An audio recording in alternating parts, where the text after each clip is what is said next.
Planète Gemelier présente Hakim et Femi, les petits justiciers. Une histoire écrite par Vanessa Ablé, illustrée par Fabi Pen et racontée par Herman Boni.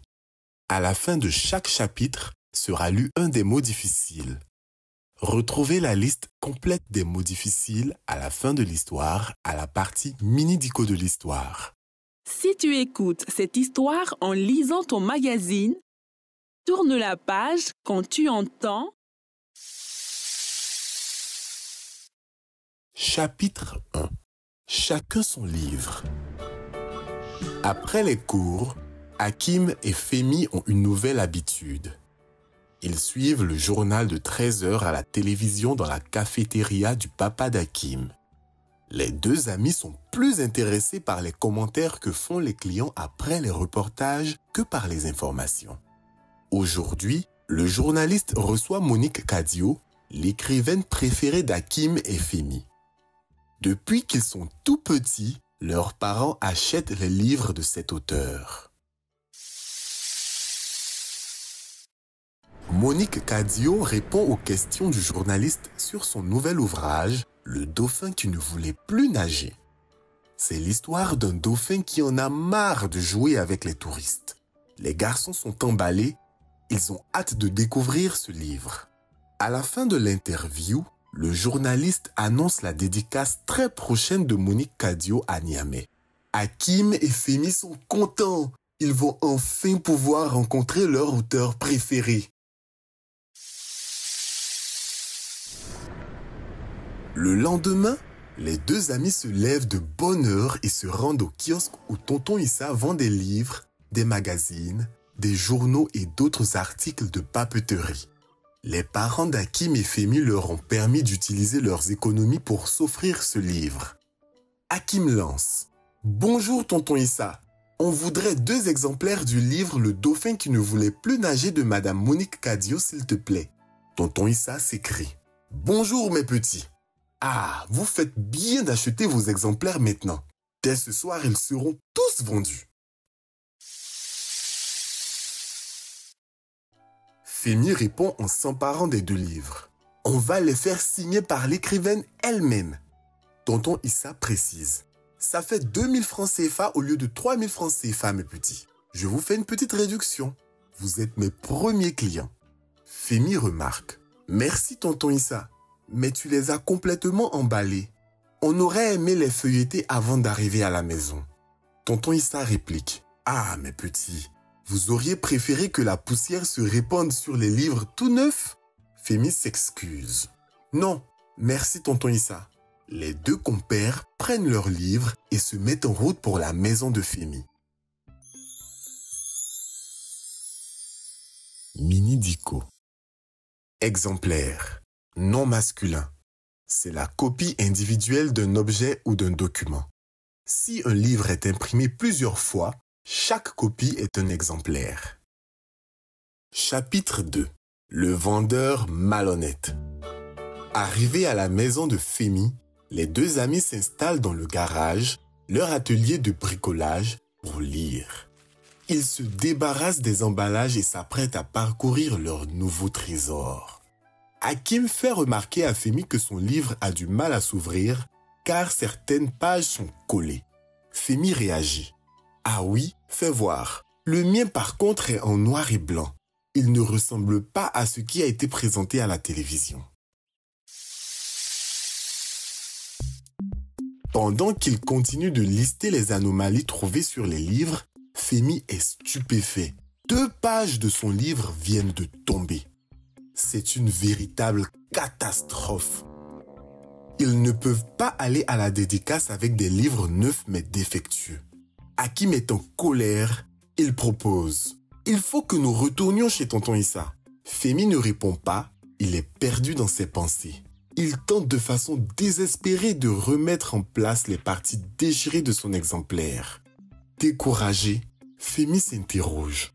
« Mais Hakim, qu'allons-nous dire à Tonton Issa? Qu'allons-nous faire s'il refuse de les changer? Nous n'allons quand même pas aller à la dédicace avec des livres en si mauvais état. » Hakim décide. Il faut que tonton Issa nous rembourse notre argent ou alors il pourrait aussi nous donner de bons exemplaires. Viens Femi, on y va. Les deux amis retournent au kiosque à journaux. Ils s'avancent et présentent à tonton Issa les livres en mauvais état.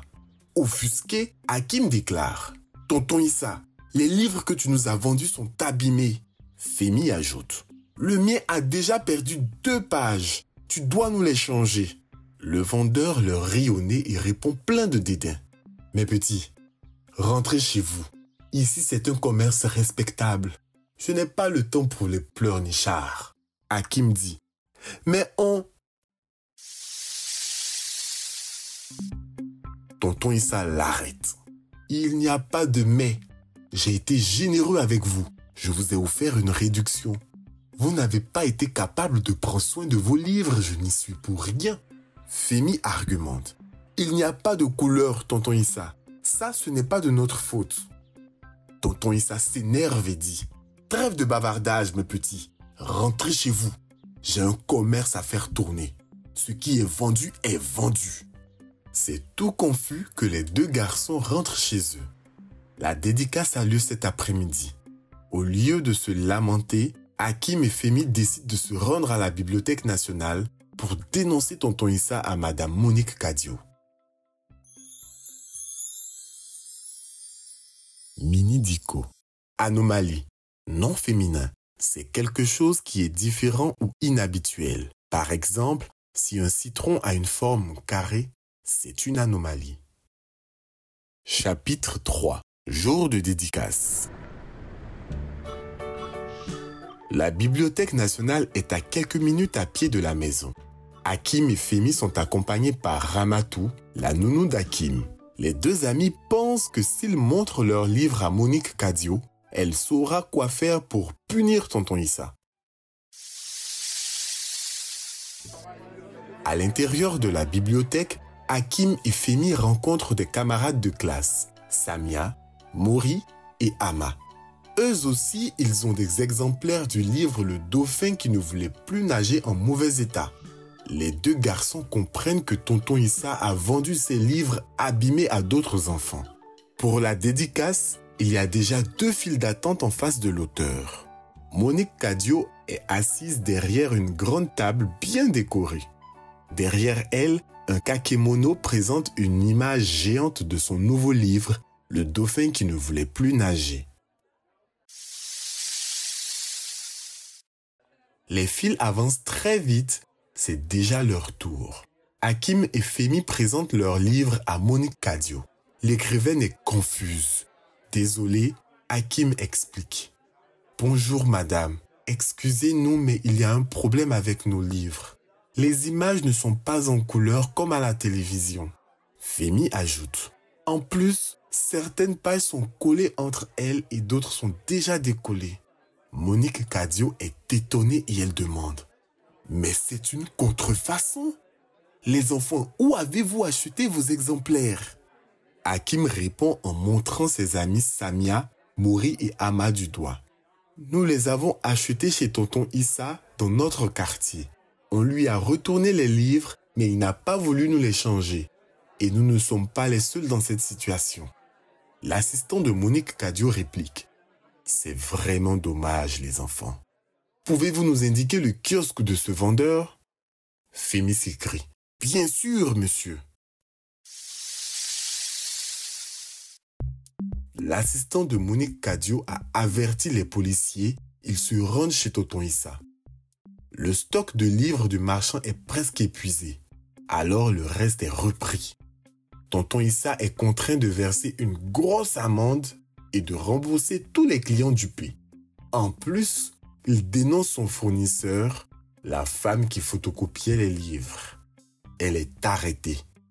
Pendant ce temps-là, devant la Bibliothèque nationale, l'écrivaine Monique Cadio offre des exemplaires dédicacés à Hakim et Femi. Les deux amis prennent une photo avec l'auteur et rentrent tout joyeux à la maison. Le soir à la télévision, Hakim et Femi apparaissent dans le reportage du journal avec Monique Cadio. Lundi, toute l'école ne parlera que de cette aventure.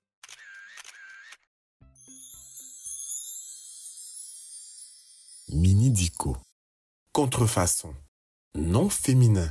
C'est quand quelqu'un ou une entreprise fabrique ou vend quelque chose de faux en prétendant que c'est original. Attention, CCD se dit comme 2S. Va aux pages 32-33 pour en savoir plus sur ce mot.